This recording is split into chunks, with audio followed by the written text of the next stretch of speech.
Sabe aquela moda que, do nada, explode e parece que está em todo lugar? E, com a mesma rapidez, simplesmente desaparece? Pois é. Hoje a gente vai usar a história de uma dessas febres gastronômicas para entender um padrão que se repete em todo o mundo dos negócios. E vai muito mais, mas muito além dos picolés.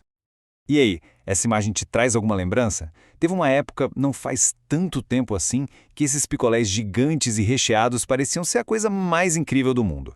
Era uma febre, uma loucura, que sumiu quase tão rápido quanto apareceu.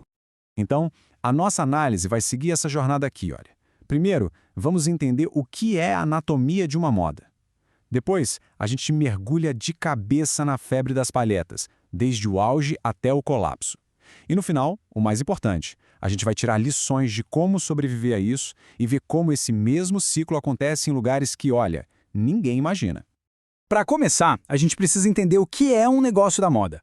Porque a história das paletas ela não é única, sabe? É um filme que a gente já viu antes, com outros personagens e que com certeza vai ver de novo. A dinâmica é um clássico. Funciona assim. Aparece um produto novo, a galera adora, a demanda explode e quem chega primeiro ganha rios de dinheiro.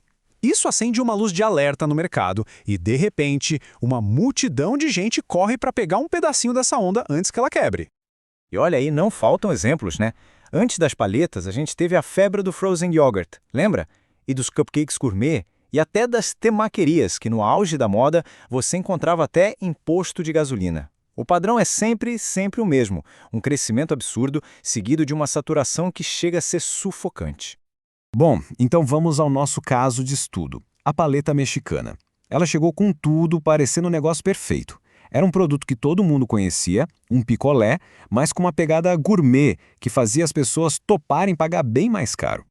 Mas o que essa paleta tinha de tão especial afinal? Bom, ela era bem maior que um picolé normal, era feita com fruta de verdade e tinha aqueles recheios cremosos, tipo leite condensado, Nutella. Enfim, não era vendida como um simples picolé, mas como uma sobremesa premium, quase um luxo. E é aí que a história fica séria. Presta atenção nesse número: 70 milhões de reais. Esse foi o faturamento de uma marca, a pioneira Los Paleteiros, em um único ano, em 2014. Esse número, sozinho, foi o estopim para uma verdadeira corrida do ouro. Todo mundo queria um pedaço desse bolo. E para ter uma ideia do tamanho da loucura, olha isso aqui. A Los Paleteiros tinha 75 franquias funcionando. Sabe quantas pessoas estavam na fila de espera querendo abrir uma loja? 8 mil. 8 mil candidatos. A percepção de que era uma oportunidade única era gigantesca. Para a gente sentir na pele o que acontece quando uma moda dessas atinge o seu pico, não tem jeito melhor do que olhar bem de perto. Então, vamos dar um pulo lá na Rua Itapura, no Tatuapé, em São Paulo. Você ouviu direito. Em uma rua de 1,5 km existiam 6 lojas diferentes vendendo a mesmíssima coisa. Isso é a definição de mercado hipersaturado. É quando tem tanta gente vendendo que a oferta simplesmente esmaga a demanda. E essa frase aqui, de um dos donos de loja da rua na época, diz tudo. Ele via a concorrência brotar do chão a cada semana e já sacava que a conta não ia fechar. Existia um sentimento no ar de que o colapso era só questão de tempo. E aí, a coisa desandou de vez. O produto virou banal. De repente tinha paleta em tudo que é canto. Em farmácia, em ótica, até em açougue. Parece piada, mas não é. Essa onipresença foi o sinal mais claro de que a bolha estava prestes a estourar, e com força. E como era de se esperar, a febre passou. A mesma velocidade absurda da subida marcou a queda. E os números desse colapso, olha, são de assustar. Os dados não mentem.